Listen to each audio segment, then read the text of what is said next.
नमस्कार विद्यार्थियों, आज के इस वीडियो में हम देखेंगे भारत भूषण अग्रवाल जी द्वारा लिखित प्रभात कविता। तो चलिए देखते हैं इस कविता को। भारत भूषण अग्रवाल जी का जन्म 1919 में मथुरा, उत्तर प्रदेश में हुआ। भारत भूषण अग्रवाल छायावादोत्तर हिंदी कविता के सशक्त हस्ताक्षर हैं। आप आज्ञे द्वारा संपादित तार सप्तक के महत्वपूर्ण कवि हैं। आपने आकाशवाणी तथा अनेक साहित्यिक संस्थाओं में सेवा की है। आप साहित्यिक अकादमी के उप सचिव थे। प्रमुख कृतियां: छवि के बंधन, जागते रहो, ओ अप्रस्तुत मन, अनुपस्थित लोग, फूटा प्रभात, समाधि लेख आदि। अब हम देखेंगे कि इसमें कविता में क्या उन्होंने कहने का प्रयास किया है। प्रस्तुत नई कविता में भारत भूषण अग्रवाल ने सूर्योदय एवं प्रातः काल का बड़ा ही मनोरम दृश्य उपस्थित किया है। दिनकर का आगमन होते ही फूल, पौधे, पक्षी, प्राणी, वातावरण में होने वाले परिवर्तनों का कवि ने बहुत ही मनोरम वर्णन किया है। यहाँ रचना की चित्रात्मक शैली दर्शनीय है। विद्यार्थियों, आपकी कविता का शीर्षक है प्रभात, जिसका अर्थ है सूर्योदय। ठीक है ना? तो अब मैं कविता आपके लिए पढ़ती हूँ। फूटा प्रभात फूटा विहान, बह चले रश्मि के प्राण, विहग के गान, मधुर निर्झर के स्वर, झर झर झर झर। प्राची का यह अरुणाभ क्षितिज, मानो अंबर की सरसी में फूला कोई रक्तिम गुलाब, रक्तिम सरसीज। धीरे धीरे लो फैल चली आलोक रेख, धुल गया तिमिर बह गई निशा, चहुं ओर देख धुल रही विभा, विमलाभ कांति अब दिशा दिशा।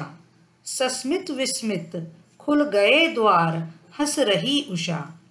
खुल गए द्वार दृग खुले कंठ, खुल गए मुकुल, शतदल के शीतल कोशों से निकला मधुकर गुंजार लिए।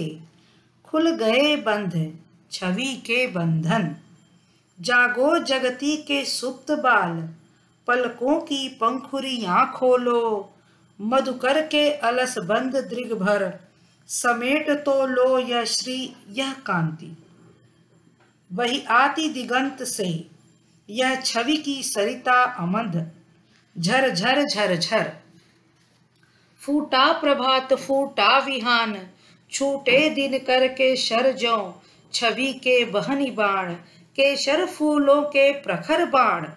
आलोकित जिनसे धरा, प्रस्फुटित पुष्प के प्रज्वलित दीप, लो भरे सीप। फूटी किरणें जो बहिन बाण, ज्यों ज्योतिशल्य तरुवर में जिनसे लगी याग। लहरों के गीले गाल, चमकते ज्वाल प्रवाल, अनुराग लाल।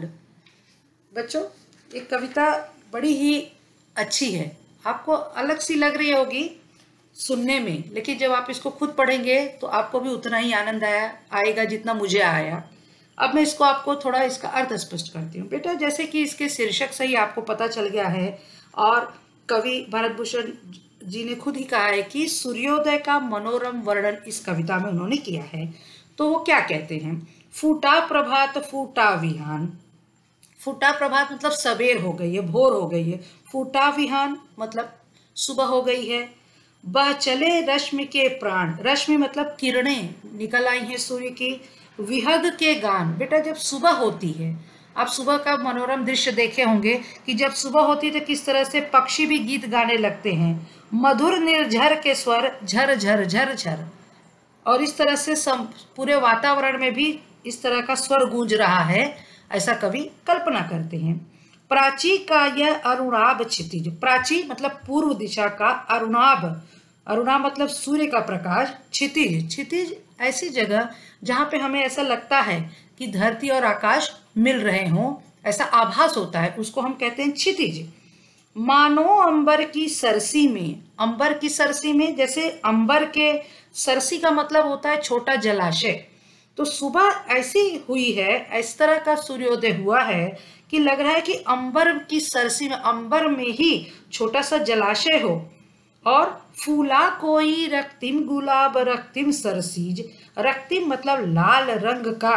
सुबह हुई है तो सुबह कैसी है, लाल रंग आसमान में बिखरा है। ऐसा लग रहा है जैसे रक्तिम गुलाब, कोई लाल रंग का गुलाब खिला हो या लाल रंग का कमल खिला हो। धीरे धीरे लो फैल चली आलोक रेख।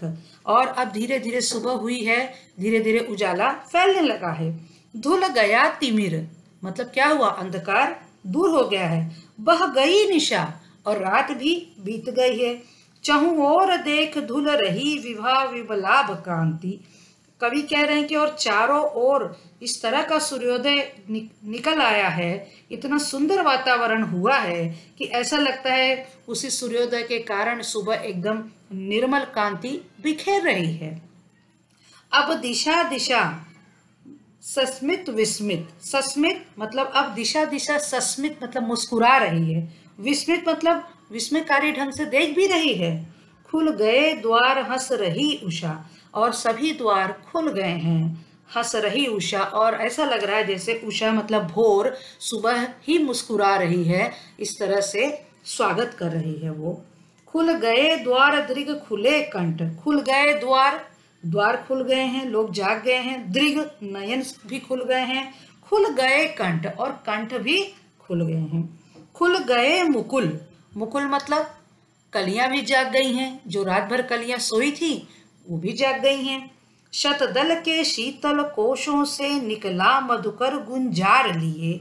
कि शतदल के शीतल कोशों से, मधुकर यानी भ्रमरा, भ्रमर जो रात भर कलियों के शतदल कोशों में बैठा था, सुबह होते ही जब कलियों ने आंखें खोली तो उसकी पंखुड़ियां खुली तो उसमें से मधुकर भी निकला और गुंजार करते हुए।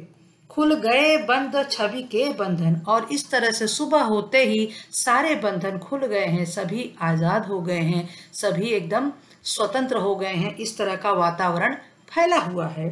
जागो जगती के सुप्त बाल। कि हे बाल अब तुम जागो क्योंकि सुबह हो गई है। और इतना सुंदर वर्णन कवि कर रहे हैं और जगा रहे हैं। जागो जगती के सुप्त बाल, पलकों की पंखुड़ियां खोलो मधुकर के अलस बंद। कि कह रहे हैं कि अब तुम भी अपनी पलकों की, पलकों को पंखुड़ियों की उपमा दी है कि तुम्हारी जो पंखुड़ियों के, फूलों की पंखुड़ियों के समान जो तुम्हारी पलकें हैं, तुम उनको अब खोल दो और अब आलस का त्याग करके तुम भी जाग जाओ। दृघ भर नयन खोलो, समेट तो लो यह श्री यह कांति। कि सुबह सुबह की बेटा जो शोभा होती है, जो सूर्योदय का दृश्य होता है, आपने सुबह उठकर देखा होगा, एकदम ठंडी हवा चल रही होती है, चारों तरफ शांति होती है, पशु पक्षी सभी पक्षी एकदम उनकी चहचहाने की आवाज़ होती, इतना सुंदर वर्णन, इतना सुंदर वातावरण हो जाता है सुबह कि वो बहुत ही अच्छा लगता है, बड़ा ही आह्लाददायक होता है। तो कवि यह कहते हैं कि अपनी आंखें खोलो और समेट लो। क्या समेट लो? यह श्री यह कांति, ये जो शोभा है प्रकृति की, इसे समेट लो अपनी आंखों में। बही आती दिगंत से यह छवि की सरिता अमद, और ये दिशा के अंत से मतलब क्षितिज से आ रही है। क्या आ रही है? सरिता अमद तेज, जो तुम्हें सरिता दिख रही है, जो उसका तेज दिख रहा है, झर झर झर झर, ये सारी चीज़ों को अपनी आँखों में, अपने स्मरण में अब सब समेटने के लिए जाग जाओ। फूटा प्रभात फूटा विहान, छूटे दिन करके शर ज्यों, छवि के बहनी बाण।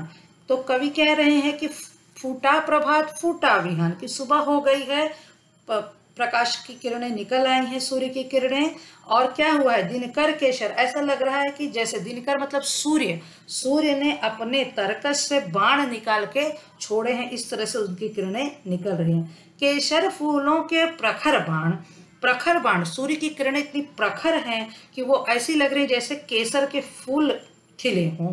आलोकित जिनसे धरा, धरा मतलब उस प्रकाश से सूर्य की पूरी धरा ही आलोकित प्रकाशमान हो चुकी है। प्रस्फुटित फूलों के प्रज्वलित दी, और फूलों के भी प्रस्फुटित, फूल जो हैं खिल गए हैं, जिसकी वजह से अच्छा लगता है कि जैसे दीप ही प्रज्वलित हो गए हैं। लो भरे सीप। तो इस तरह की कवि इसमें कल्पना कर रहे हैं। फूटी किरणें जो बहनी बाण, ज्यों ज्योति शल्य। फूटी किरणें, बहुत तेजी से जैसे बाण निकलते हैं वैसे ही सूर्य की किरणें जब निकली हैं तो धीरे धीरे वो प्रखर होती जा रही हैं। जो सुबह उनकी धूप जो थी बहुत ही कोमल थी, नाजुक थी, अब वो धीरे धीरे क्या हो रही है, प्रखर हो रही है, तेज हो रही है। तो क्या हो रही है, बहुत ज्यादा जब धूप निकल आती है बच्चों तो वो भी हमें तकलीफ देती है ना, बहुत तेज धूप लगती है। तो वही कह रहे हैं, ज्योति शल्य, शल्य शल्य यानी वेदना, बहुत ज्यादा किरणें जब निकल रही हैं तो फूटी किरणें जो बहनी बाण, जो ज्यों ज्योति शल्य, ऐसा लग रहा है जैसे कि वो हमें तकलीफ दे रही हैं।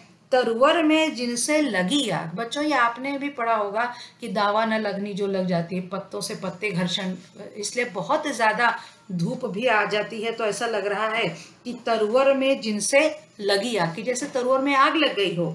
लहरों के गीले गाल चमकते ज्यों प्रवाल। और जो लहरें हैं उनको देख करके कवि ऐसी कल्पना कर रहे हैं कि जैसे उनके गाल भी गीले हो गए हैं, इतनी तेज धूप के कारण वो भी पसीना पसीना हो गई हैं, इतना ज्यादा धूप के कारण।